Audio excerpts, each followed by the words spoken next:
السلام عليكم ورحمة الله وبركاته، عشاق الساحرة المستديرة وعشاق النادي الأهلي في كل مكان. لو أنت أول مرة تشاهدنا يا ريت تشترك بالقناة وتفعل زر الجرس ليصلك كل جديد. فحص طبي يحدد موقف وسام أبو علي من نهائي الكأس بعد شد الخلفية.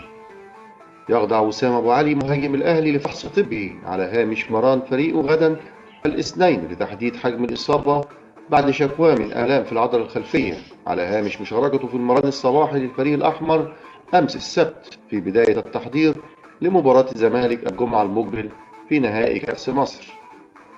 ويحدد الفحص الطبي الذي سيخضع له وسام أبو علي على حالته الطبية وموقفه من اللحاق بنهائي الكأس أو استبعاده من مباراة الجمعة المقبل وفقا لحجم الإصابة ونسبة الشد في الخلفية. وأكد الجهاز الطبي للأهلي جاهزية أحمد نبيل كوكا لاعب وسط الفريق لمباراة الزمالك يوم 8 مارس الجاري في نهائي كأس مصر. وأوضح الجهاز الطبي أن اللاعب سليم بعدما خرج من مباراة يانج أفريكانز الأخيرة بالإصابة، الأمر الذي أثار القلق حول موقف اللاعب من مباراة كأس المرتقبة. وعاد كوكا للمشاركة مع الأهلي بعد غياب فترة طويلة للإصابة التي تعرض لها في معسكر المنتخب الوطني الأخير الذي أقيم قبل بطولة أفريقيا الأخيرة بكوت ديفوار.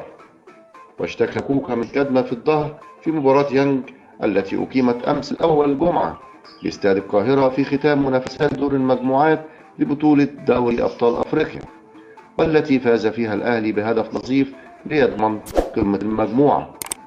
وحصل الأهلي على راحة من التدريبات اليوم على أن يستأنف تدريباته غدا قبل السفر صباح الأربعاء المقبل للسعودية لمواجهة الزمالك الجمعة المقبل في نهائي الكأس.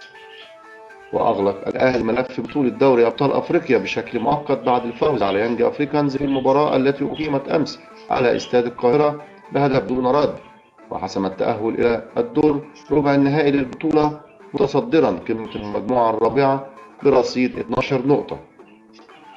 بالتوفيق للنادي الأهلي في مباراة الكاس، وإن شاء الله بإذن الله وسام أبو علي يلحق من المباراة.